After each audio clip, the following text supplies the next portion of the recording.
All right. Good morning, good afternoon, and good evening to everybody. Thank you for attending this special event, special webinar. As I explained to Frederik and Antonio, we'll spend a few minutes describing the work of SSPI Brasil. I was going to do that in Portuguese, but I realized everybody here speaks very good English. So there is no need to do that. So this is a special webinar that has been prepared by SSPI Brasil in order to gather some quick glimpse into the future of communications via satellites. And there's nothing better than to hear from individuals that are spearheading this kind of development. Mr. Antonio Abad is the CTO, the Chief Technology Officer of Hispasat, and Mr. Frederik Simoens holds the same position as a CTO for ST Engineering iDirect. We're going to have a few minutes, probably something around about 20 minutes of presentation from both. And we would like the audience to come up with questions that we will present to these very smart individuals at the end of their presentation.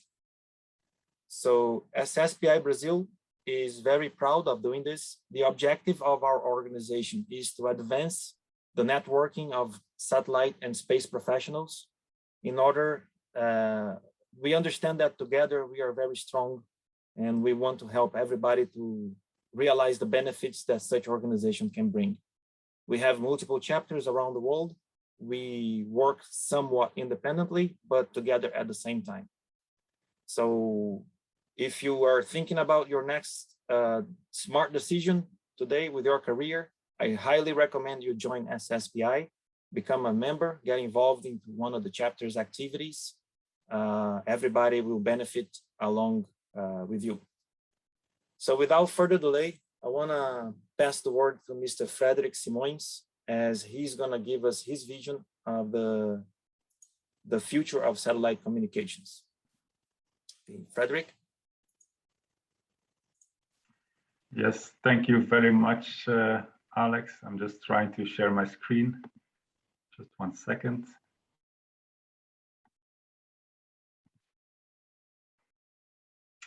I hope this is visible now. Okay. So again, thank you for inviting us to this event. And as we discussed just a few minutes ago, let's hope that next time we can have a physical event. But for the time being, I think this will be as interesting as it can be. So we will talk about new ground and the innovations that we are seeing on the ground platform. And so there's a lot of innovation. There's a lot of talk going on about the space segment, but there's an equally important move going on the ground segment.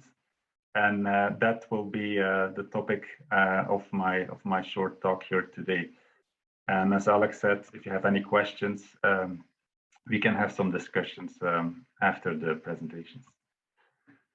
So the whole new ground movement and the whole innovation on the ground is obviously triggered by a few key elements that are happening in our industry right now.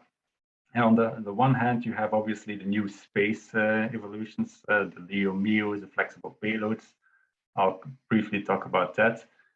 But we also have something happening on the terrestrial side. We have there a convergence happening between telco and IT, and all of that is a bit driven by the 5G standardization that is ongoing.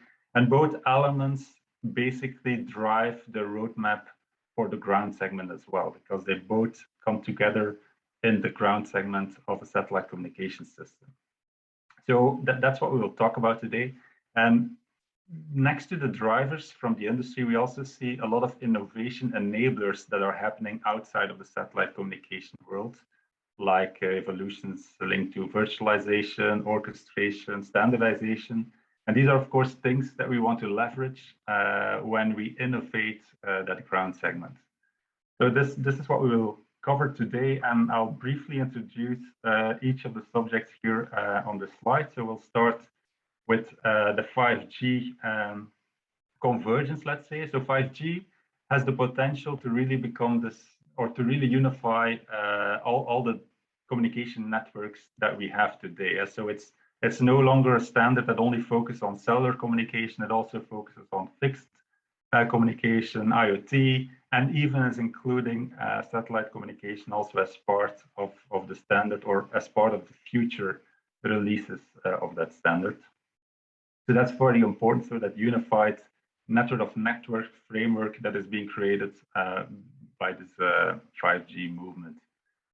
And obviously, 5G is also pushing the boundaries in terms of scale, and certainly when referring to IoT, the number of end users that need to be supported grows dramatically compared to previous generations. And also the service delivery aspect. So the fact that when customers order certain service plan, they want that this is active immediately. So the entire service delivery flow needs to be completely automated. So that's also happening in the context of 5G. And these are all things that we will leverage also in the context of satellite communications. So where do we position our satellite systems in this broader ecosystem? Well, what we see is that the ground segment is responsible for establishing that connection, obviously together with the space segment, between the terminal and the hub system. And this is where we will use our secret sauce or innovation technologies to really optimize that link and that performance for the communication between hub and terminal. On the edges of that, so how the hub integrates with the broader ecosystem and how the terminal integrates with the network behind that, those parts we try to standardize, and we try to align as much as possible with the standardization bodies that are out there, being mainly 3GPP and MEF. And then, as I said, on the orchestration side, the service orchestration, there are also standards being offered there, where also that satellite system should be interoperable with. And one example is there, the lifecycle service orchestration framework that is offered by MEF, which offers certain APIs and certain instruction calls to really set up end-to-end connectivity, which should then also be taken over by that satellite communication system. So this is how we position the satellite system in this broader converging telco ecosystem. Another aspect is, of course, the new space evolutions. So don't need to tell you that the amount of satellites that is out there is growing tremendously. We also see what is really happening is that you also have the multi-orbits that are simultaneously used by customers. So depending on the application, depending on the instantaneous use, a terminal can switch from one orbit to the other whenever it makes most sense to use that specific orbit. So I think the multi-orbit aspect is a fact today. So it also means the ground segment must be able to cope with a multi-orbit world. Those new constellations obviously also bring much higher volume, much higher capacities. So the need for scale also on the ground is driven by those new space evolutions. And lastly, we have the fact that the new satellites that are being launched today or will be launched in the future are more and more having flexible payloads. So meaning that the payloads don't have a pre-configured beam pattern or a pre-configured assignment between bandwidth to each of those beams, but actually, mainly due to the steerable antennas that those two payloads have, it is possible to configure the beams once the payload or once the satellite is already in the air, and then also adapt that configuration depending on the needs or depending on the business that one wants to pursue. So it offers a lot of flexibility, of course, because you can really tailor your demand to where you want to have it. But it obviously also puts some additional requirements and need for additional innovation on the ground segment, because whenever the space segment is reconfigured, the ground segment should also automatically be reconfigured such that both are always synchronized to each other. And yeah, we'll see that this has some implications, of course.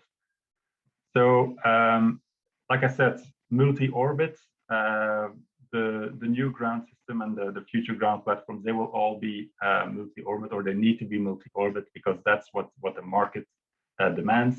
There is a case for any orbit.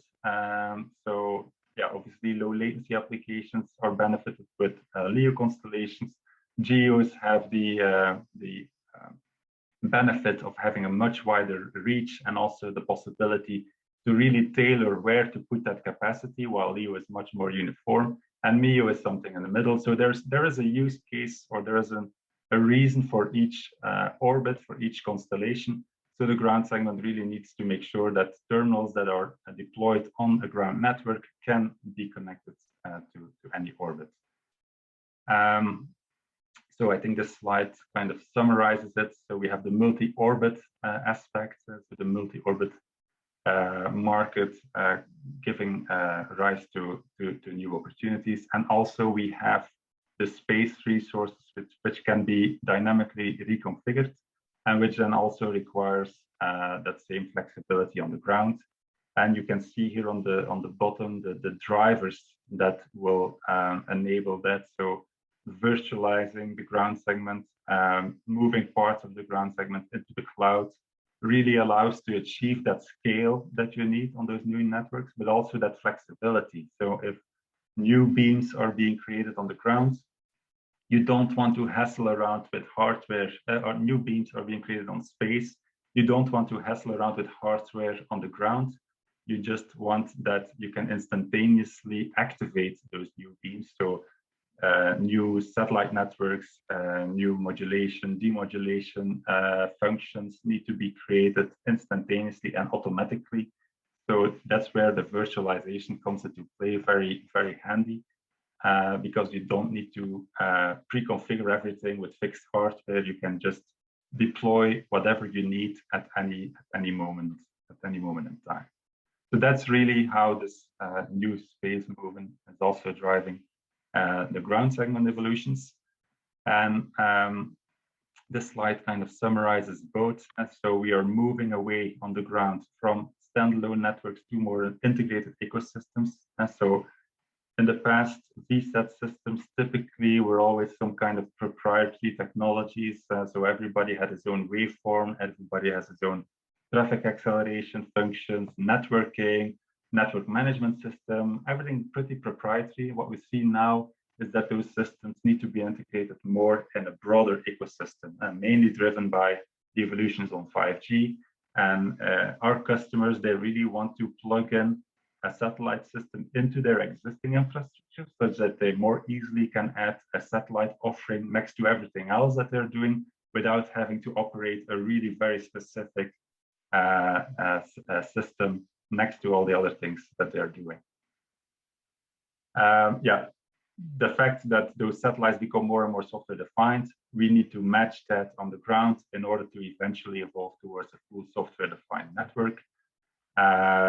Like I said, hardware appliances are being replaced by virtual infrastructure, and we don't want to have any coupling anymore between the hardware you deploy and the actual use of that hardware. And so whether you're using a few very large beams or many smaller beams, we really want to dimension that ground segment for a certain amount of capacity, certain amount of gigabits, and it should not be dimensioned for X amount of beams or X amount of satellite networks, because that's also how those payloads are being designed. They're also designed for a certain amount of frequency or bandwidth that they can deal with, but they can spread that over a few beams or over many thousand beams, and we need the ground segment to be equally flexible. And then finally, there's this big push towards automation. Like I said, the service delivery, if somebody is ordering a new service or setting up a new service, that needs to flow automatically both through space and ground through APIs, and should involve as little as possible custom configuration or manual configuration. So these are a bit the drivers, or this is where the new ground systems are moving to. And this is an illustration of how such an overall system looks like. There's a lot of elements here on this slide, so I'm just gonna briefly run through them. So we have terminals, of course. We have gateways, which are basically split typically in a part that will be close to the teleport. These are typically the baseband functions, so mods and demods. But we also have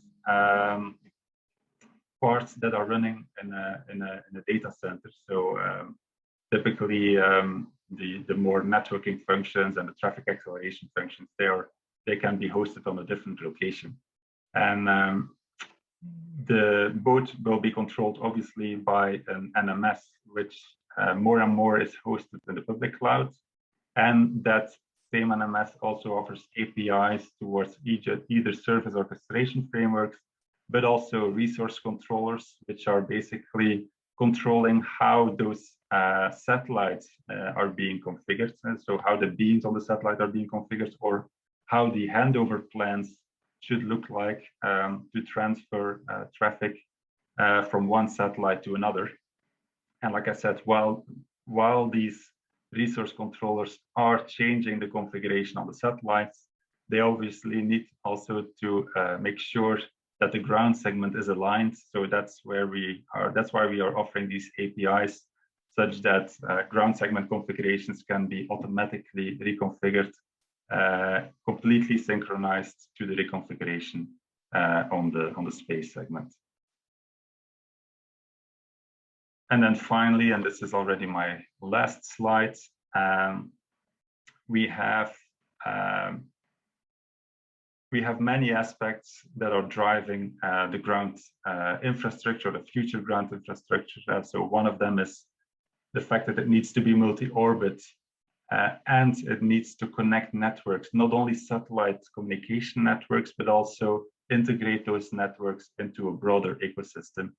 And virtualization, to offer that virtualization will help there to both do that integration with terrestrial networks, but also to offer the flexibility and the scale that the new space or the space segment evolutions are bringing.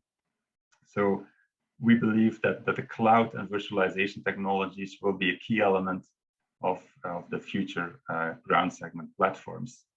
So it's all with the goal to kind of easily manage complex networks, rapidly expand those networks by virtualizing that. You decouple hardware from functionality, so that also makes it easy to expand networks or to decrease them again. And the operational complexity obviously should also be reduced by doing that. And next to that, by moving into virtualized or cloud deployments, we are also opening up new business models.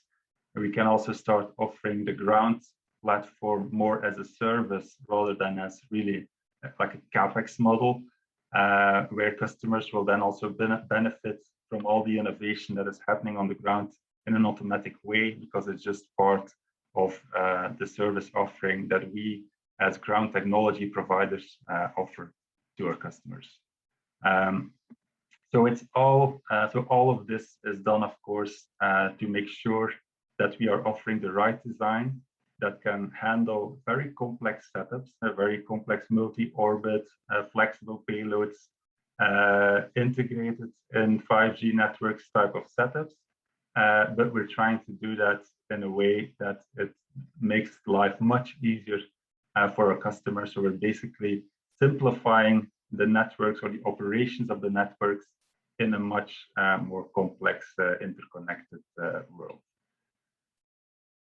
So this was a quick summary of where the new ground segment is going. And as Alex mentioned at the beginning, I will welcome you to ask questions, I think, at the end. But we'll first hand it over to Antonio to talk a little bit about his vision on where it's going with the space segment. Thank you very much, Frederik. That was very, very interesting indeed. And without further delay, let me change the role for Antonio to become the host. I can find how to do that. Okay, thank you.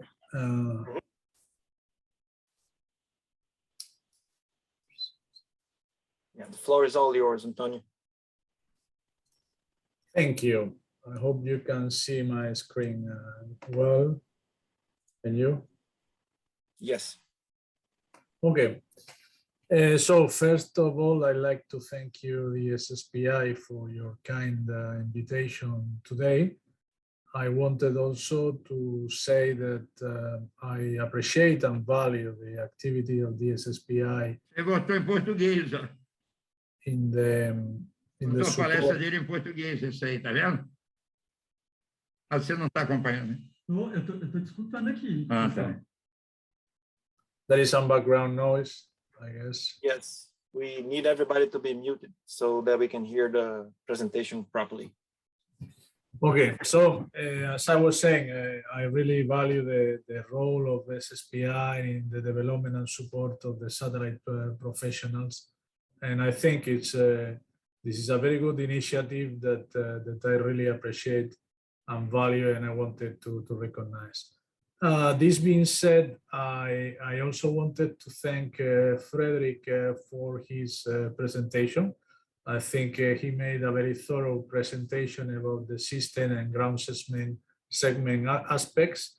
And it is a very good introduction for me now to explain how do we see the future of the space segment for this satellite communication activity.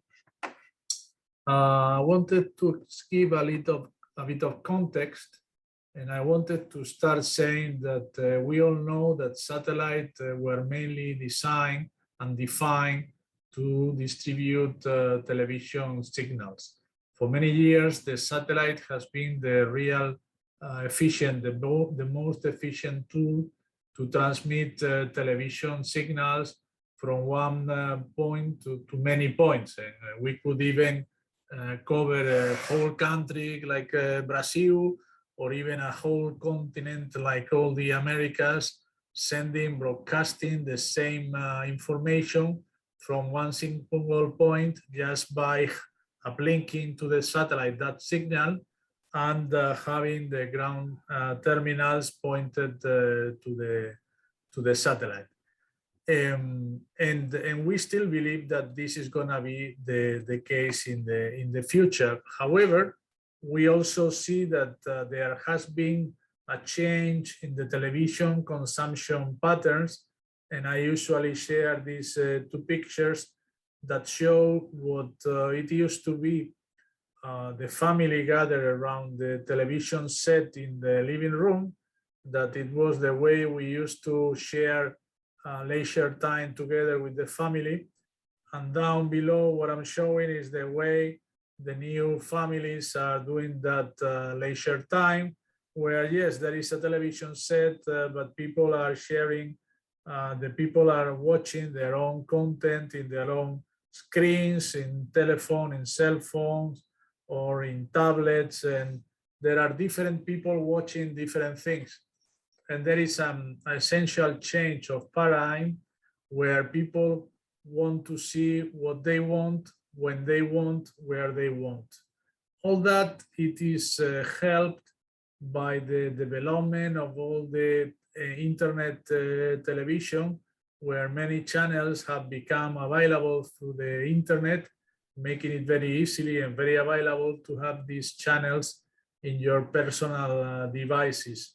And even the television platforms like Netflix or Apple TV or Disney or Amazon Prime, they have developed this capability of selecting what you want to see, when you want to see, not to mention the YouTube and other streaming platforms. So all these things have an implication in the future growth of the satellite activity. So when we have to look at how are we going to grow in the satellite business, we need to bear in mind this change in the television consumption patterns.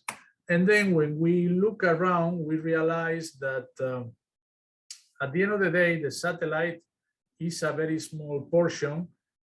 The studies, the NSR studies are showing that we are probably around 1% of the overall global telecom industry. So the satellite is a very small portion of the telecom industry.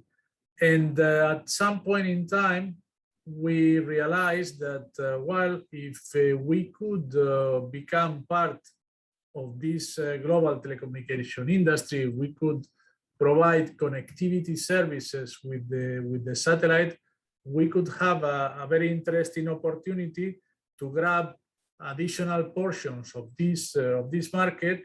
And for example, if we could simply grab another 1% of this market, we will be doubling the size of the satellite market. So this has made us focus in the last years very much in the connectivity.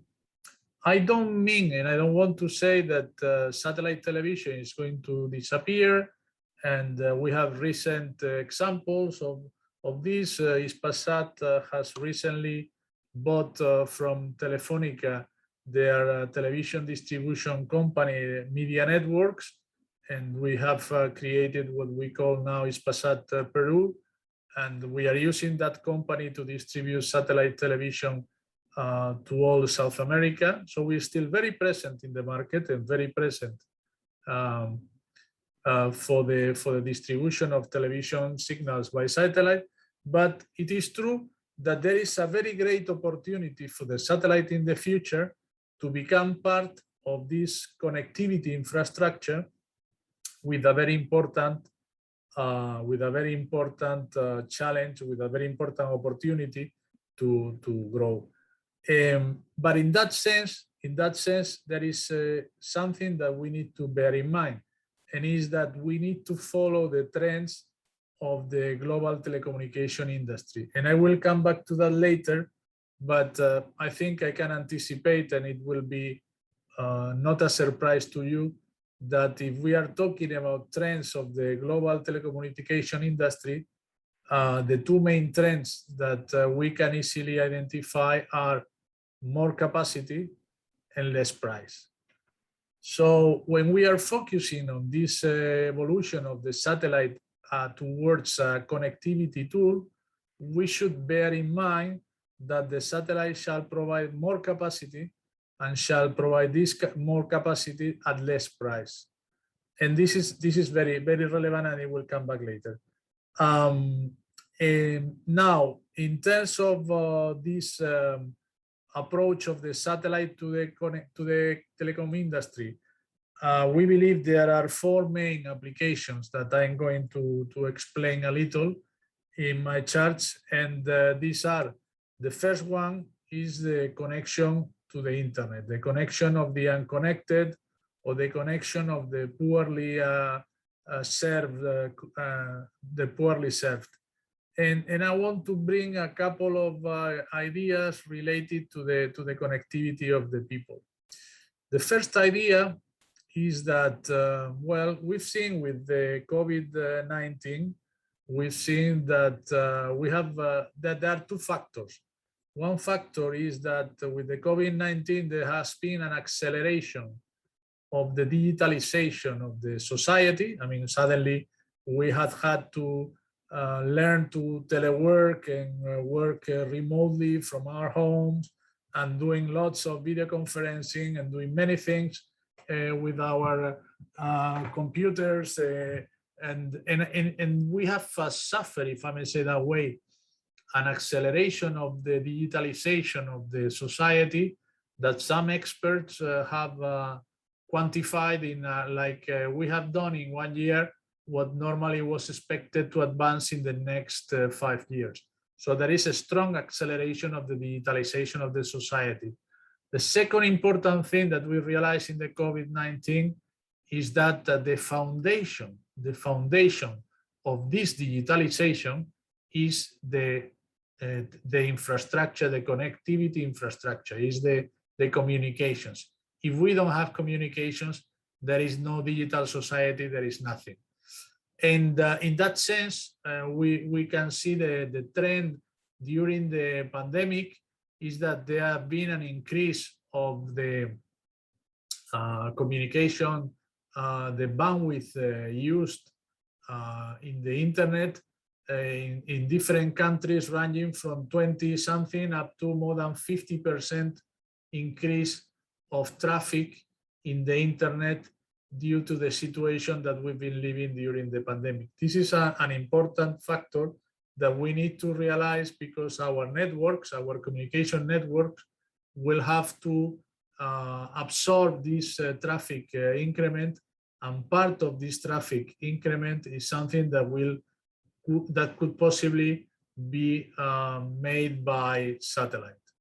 The other thing that it's important to highlight on the connection of the people is that the people live in very specific areas of the world. I have included a population density map down here on the right, on the left, sorry.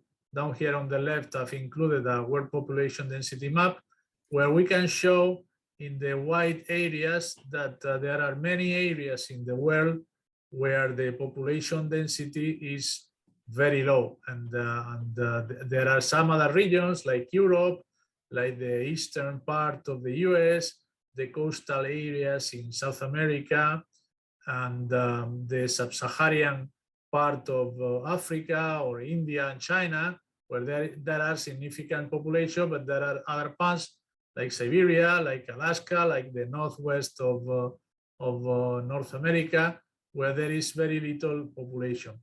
And there is something very important to realize, and is that ground infrastructure deployment cost is very efficient when you are addressing high population density area. I've shown here a curve down in the right, a curve that shows what is the cost of deployment of the terrestrial infrastructure compared to the population density. In high density areas, in high population density areas, the unit cost or the complexity of the terrestrial deployment is very low, but when population density decreases, the cost and complexity of the deployment of the terrestrial infrastructure increases very much. And I am sure that in those blank areas that we are showing in the chart, there's not going to be internet connection, because it will not be affordable to deploy in those areas the internet connectivity terrestrially. However, on the satellite side, what we can see is that more or less, roughly in the first approach, we can say that the satellite deployment cost is constant and is independent of the population density. So this is the reason why what we are convinced, and what we can show here, is that the satellite is more efficient than the terrestrial infrastructure for the deployment of capacity in low density areas. So we are convinced that the satellite will play a very important role in the connection of the unconnected in the next years. The next application is the Internet of the Things. So not only we are connecting people, but now we are connecting machines. It is expected that in the next year, in 2022, half of the connections that will be made in the world will be made between machines, which is a very huge increase of the connectivity between machines. I need to say that those connections between machines are very low traffic connections, and they probably will not represent more than 5 or 10% of the overall traffic. But in terms of number of connections, we need to bear in mind that there will be an increase, a very significant increase of the connections that the machines will be making. And this is very relevant, because up to now we were talking about the connection of the people. And the connection of the people, we were saying, well, this is occurring where the people is living. But when we are talking of the connection of the machines, we're not talking anymore on where the people is living. The connection of the machines may be in areas where we have some industry or some mining facilities or some fishing industry or some agriculture industry that are not necessarily in the cities or in the places where the people is living. So this is why, again, it will be very difficult to serve those areas with terrestrial infrastructure. And we believe that, again, the satellite will play a key important role in the connection of the things. The next one is very obvious in mobility. I mean, we cannot connect the planes or the cars or the trains by terrestrial infrastructure. I mean, the natural way to connect these mobile devices will be via the satellite, and even the maritime uses, and not only for luxury cruises. That is the typical case that we show in maritime, is the luxury cruises that are consuming internet access. But not only that, but the fishing ships the fisheries will be also, and we have experiences of connecting fishing ships in Spain and other countries, and making it very efficient, all the fishing industry with this connectivity. So mobility certainly will be one of the key markets, the key applications of the satellite connectivity. And last but not least, emergencies and crisis management. So when everything fails, when all the other infrastructure fails, the satellite is always there. And I'm referring to the natural disaster, the floods, the earthquakes, the hurricanes, the volcanoes. We had recently a volcano explosion here in Spain, in the Canary Islands, and the coordination of the recovery activities has been done via satellite, because the ground infrastructure is disappeared. And same thing when we are having peacekeeping forces or anti-piracy forces that are deployed around the world and that require a very fast and efficient deployment of infrastructure. So emergencies and crisis management will be also a market where the satellite will play a very efficient role. And what is the infrastructure that we are going to have to develop these services? Well, as Frederik was very well anticipating, it will be a multi-orbital infrastructure in geostationary orbit. And I'm making now I try to make a fast and shallow presentation, but we can get in detail as much as you want. But in geostationary orbit, what we see that in order to achieve these two goals that we have mentioned of adding more capacity and getting lower prices, what we see is that we may see two main type of satellites that will be developed in geostationary orbit. The first one are very high throughput satellites. Very high throughput satellites will allow first to provide very large capacity, and second, by using these economies of scale of the big satellites, it will allow to provide low unit cost. So certainly VHTS will be part of the future infrastructure that we will see in the satellite, in the GEO satellites. The second type of infrastructure will be digital flexible satellites, where, as Frederik also has introduced, we don't need to design anything on ground, but we will configure those satellites when they are in orbit, and we can change their configuration anytime that we want. And this is having two effects. The first effect is that because we can adapt those satellites very well to the market needs, we will increase the field rate of those satellites and then allowing for a reduction of the cost. And the second effect is that because those satellites will be standard satellites, there will be the possibility to make some industrialization of the satellite manufacturing that will allow for the reduction of the price. So as of today, we're still designing satellites tailor-made. So our next satellite, Amazonas Nexus, to be launched late 2022, late next year.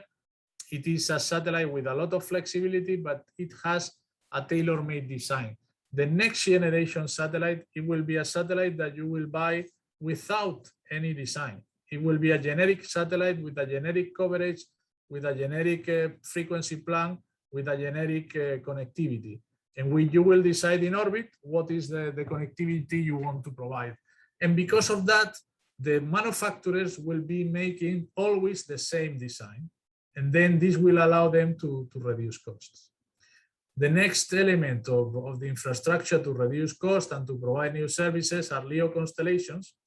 And LEO constellations will provide a very efficient capacity with very specific performances, particularly in latency, as we have discussed, and in security. We believe that LEO constellation can provide very premium capacity for security and the low latency services.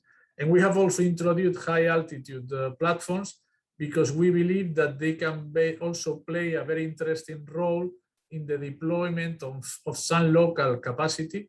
So high altitude platforms are platforms deployed at 20 kilometers that can have a radio of several hundred kilometers, 100 kilometers normally, and they can provide connectivity within that area in a very efficient and in a very rapid and modular way. Now, how is this infrastructure going to be integrated?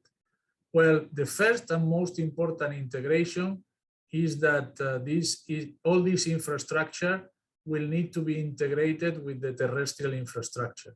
And we are setting there the integration with the 5G infrastructure. I think that the satellite has a great opportunity with 5G for the integration of the satellite with the terrestrial infrastructure. The current 3GPP activities also include the development of standards for the satellite that will be key for integrating the satellite with the ground infrastructure. The future of the satellite in connectivity relies on our capability to integrate with the satellite, with the terrestrial infrastructure, and with our ability to provide services where the user really doesn't know, because he doesn't care if he's using the satellite or what the hell of the infrastructure he is using. It will be key, that integration. But there is another step that we see in the long term, that it is the interconnection between all the different infrastructure deployed using optical technologies, using optical terminals, in what we have called the internet in the sky. So this is a concept that we are advocating for several years, but it will take no less than 10, 15 years. But our idea is the following. We could deploy a certain infrastructure where we would become like the tier 1 internet providers that are exchanging capacity between them and selling that capacity to the tier 2 and tier 3 levels that are the ones that are commercializing the capacity. And this capacity that tier 2 and tier 3 providers are commercializing, it has nothing to do with the operator. No. I mean, you are just commercializing the capacity, no matter who is the operator, what is the technology, what is the satellite, or what is, I mean, this kind of fusion of all the different elements of the satellite infrastructure to become pure connectivity is something that we think it will be critical for the future of the satellite in the connectivity world. And I don't want to finish, I'm finishing now, and I wanted to talk about a couple of things that, a couple of elements that are interesting for the future communication. One is related to secure communication, and the other one to lunar communication.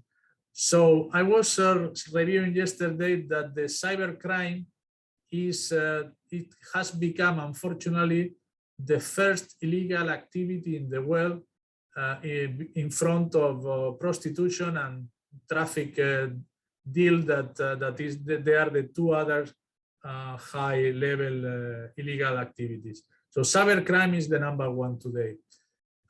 Additionally to this, we are developing a new generation of computers that we are calling quantum computers that have demonstrated that they are very powerful, and especially in something that is breaking the current cryptography. So probably the current cryptographic systems will become compromised with this new generation of computers. So we need to develop a new cryptography that will be robust to these quantum computers.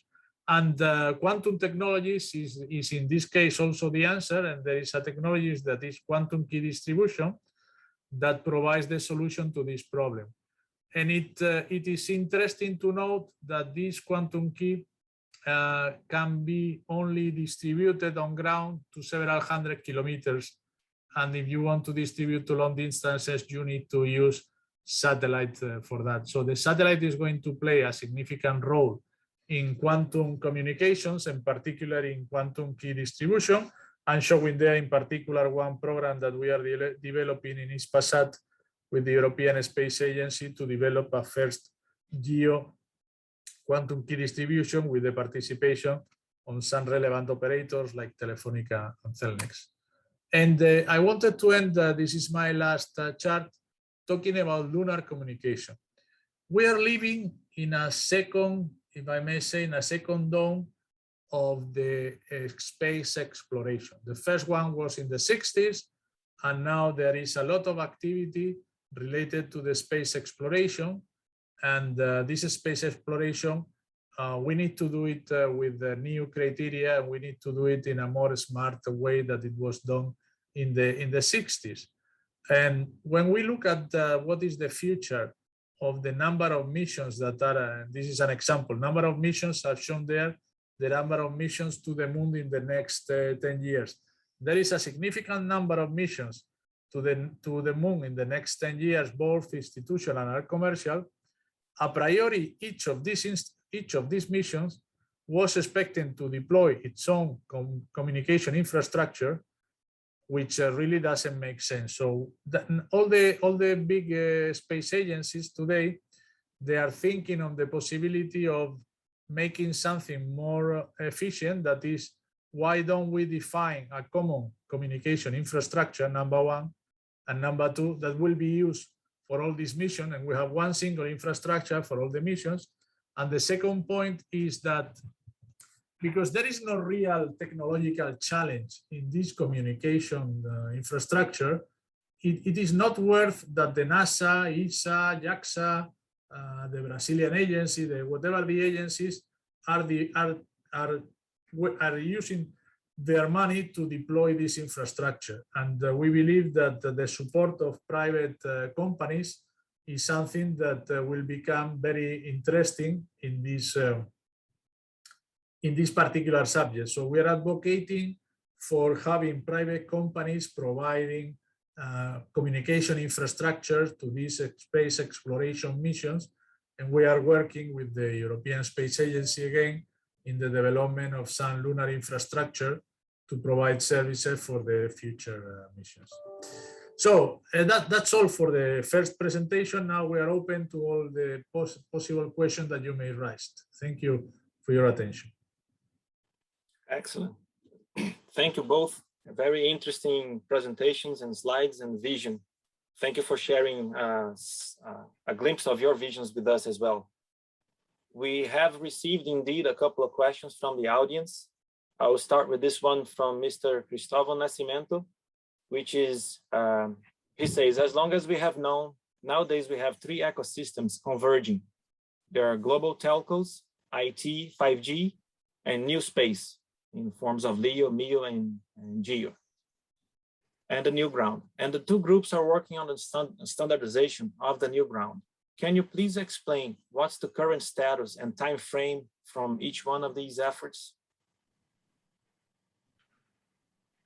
I can maybe yes, take a first stab at this. So indeed, this convergence is going on already for some time, but we are seeing this in practice now also. Like for instance, we are deploying a system that will go live next year, which is already combining MEO and GEO, and which also integrates in an let's say larger terrestrial ecosystem.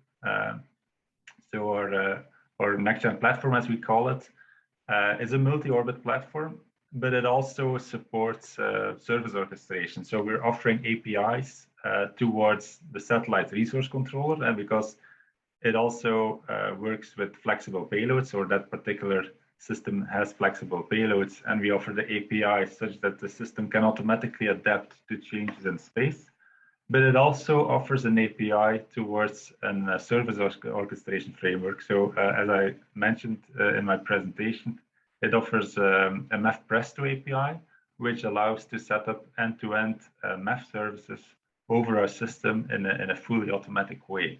So there is, so this is really happening today, and I'm sure you also see that more and more constellations are being launched or are announced to be launched. So this multi-orbit story will only further improve. And to the standardization efforts, well, there are a lot of standardization activities ongoing, as we have the 3GPP, as Antonio mentioned, which is also taken into account satellite aspects. But there are also smaller initiatives taking place. Like, for instance, we have launched with a group of industry players an initiative to start standardizing the interface between a modem and an antenna and an outer unit in a digital way. And so we want to replace, or we have the ambition to replace, let's say, the traditional L-band interfaces with something digital, because that really allows to evolve towards fully digital teleports, and also to facilitate the deployment of the baseband functions, so like modulation, demodulation, in a virtual way. So as long as you have those L-band cables, you still have some analog aspects that you need to deal with in the modulation and the demodulation. If everything's digital, then you can also deploy those modulation and demodulation functions in a digital way. So that's just one example of standardization that is going on. But like I said, there are many at different fronts, and some are a bit more longer term, like for instance, the 3GPP NTN. So doing 5G all the way end-to-end over satellite, I don't see this as something for the very near future. But integrating a satellite system in a broader telecom infrastructure, that is happening now. It's happening now, next year. And that offers the most, in our view, offers the most benefit to our customers, because it allows them to integrate a satellite system in the other infrastructure, while our customers don't really need to worry about what waveform goes over the satellite. I mean, that's our business, and we will make sure that we're doing this in the most optimal way as possible. But that's where it ends. So that's what we do. And our customers need to be able to manage that system, need to be able to orchestrate that system in a way which is as standard as possible, so that they have to do as little as possible custom things to operate such a system and to integrate such a system in the networks that they already have. So yeah, I hope I more or less answered the question. I don't know if there's anything else you would like to know. I think you addressed it beautifully. As far as the time frame and status, the time frame is now. It's already happening, and each initiative has its own life cycle. Is there any comments that Mr. Antonio would like to make on that same remark? No, I think he made a perfect description of the situation. Only thing I would like to add is that I think it is interesting the combination of standardization and virtualization of the terminal. So I believe that standardization is key, without any doubt. But another important element in order to reduce costs probably is the capability to virtualize terminals. And we have been trying to understand from the telco world initiative like Open RAN initiative, where at the end of the day, what they are trying is to decouple what is the hardware layer that will become a very standard common hardware layer, and then put all the intelligence on the software layer, so that the different manufacturers at the end of the day will share a common hardware platform that will make it quite interesting in terms of the volume that you can create in order to manufacture those hardware terminals, and then you can put the intelligence with the software, with the software layer. Perfect, thank you. Yeah. I did receive one question that is specifically addressed to Mr. Antonio. It was noticed that during your presentation, you did not mention MEO satellites. Is that a reason why you don't think MEO has a good competitive advantage? Is that regarding pricing or something else? Why is that or do you think it's a valid role for MEO satellites to be played as well? No. I'll tell you why.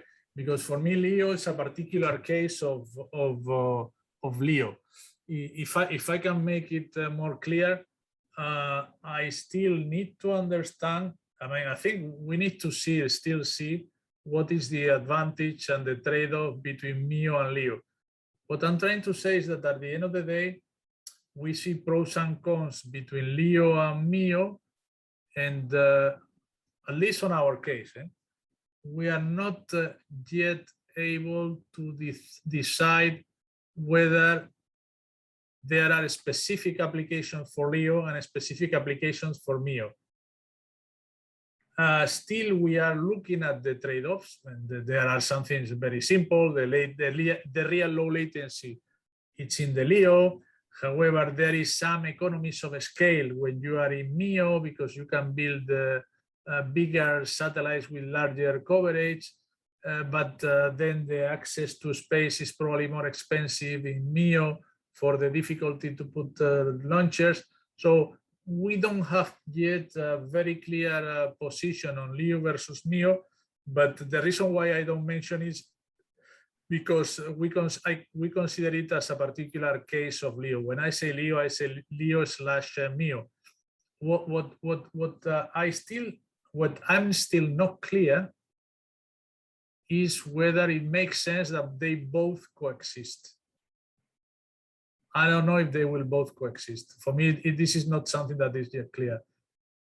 I think we need to analyze and we need to see what is the pros and cons on each of the infrastructure, and time will settle. So, Frederik, I know you're very short on time. We only have a couple more minutes of your presence. Would you like to add some remarks to this? Yeah, well, I agree. So it's a bit of a balance there. Where do you draw the line in the use for LEO versus MEO? I do think there's one thing that MEO has an edge compared to LEO, is that they have a compromise on latency. So it's not ultra low latency as LEO has. So, but it's still a lot less than GEO. But they also have the possibility to really put the capacity where you need it. They can distribute the capacity in a non-uniform way, which you cannot do with LEO. So if you would use LEO, for instance, for applications like cruise, there might be areas on the Earth where the demand is enormously high, and then there are areas on the Earth where there's very little demand.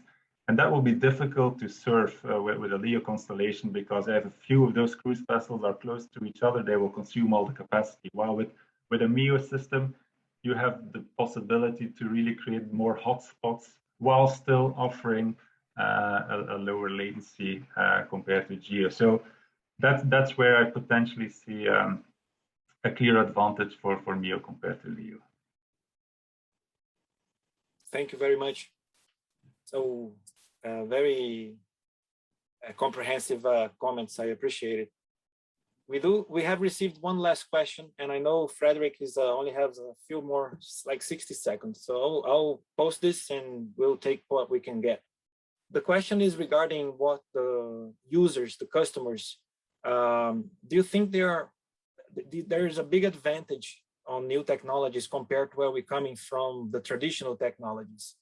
How do you think the customer, the users, are gonna adapt? They're gonna adapt quick enough? Does the adaptation on the part of the customer cause any concerns on the development of technologies you're coming up with?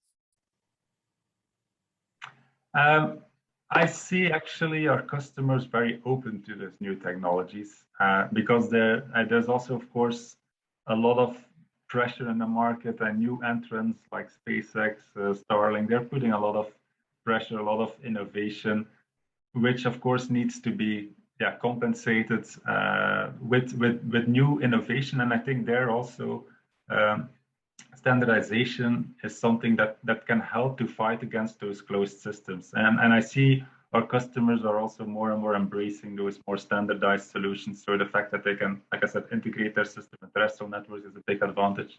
But also going to virtualization, digitization, the advantages are so clear, are so obvious that we do see our customers embracing that. And really, when making new investments, they want to make sure that the platforms that they procure, that they have a path towards those future new technologies and those virtualizations.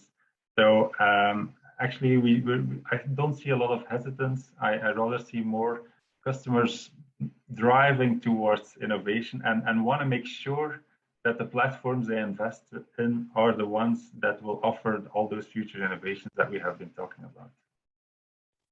Probably have customers saying, "Can you go faster? Can you bring this soon?" Yeah, well, that's that's what customers always do. Yeah, I agree. Antonio, would you like to add to that? No, simply just to complement saying that yes, that the competition in the market nowadays only leave us the possibility to take and analyze any potential improvement that can be coming from innovation. I think that in that sense, we have embraced innovation at the level of the operators, the satellite operator. We have embraced innovation very strongly. And if I look at our customers, I believe that our customers, they are also open to using new systems as long as we can provide additional value. I think that there is a very, like I say, a very strong interest and a very strong appetite for communications, as long as you can increase the capacity of that links and you can make it in a more affordable way. And based on that, I think that yes, the users, even the end users, they're ready to take new technologies and to use them and consider them. Yeah. Thank you, Antonio. Appreciate your remarks as well. Well, we still have a draft ahead of us. I haven't received any new questions, but I want to say thank you to Mr. Frederik Simoens for the participation. We want to be conscious of the train he needs to catch, so please don't miss it. And yeah, I will leave now. But thank you very much, and thank you also for hosting. And I think it was an interesting discussion. Looking forward to more of this. Thank you. Absolutely, the same with us. Safe travels. All right.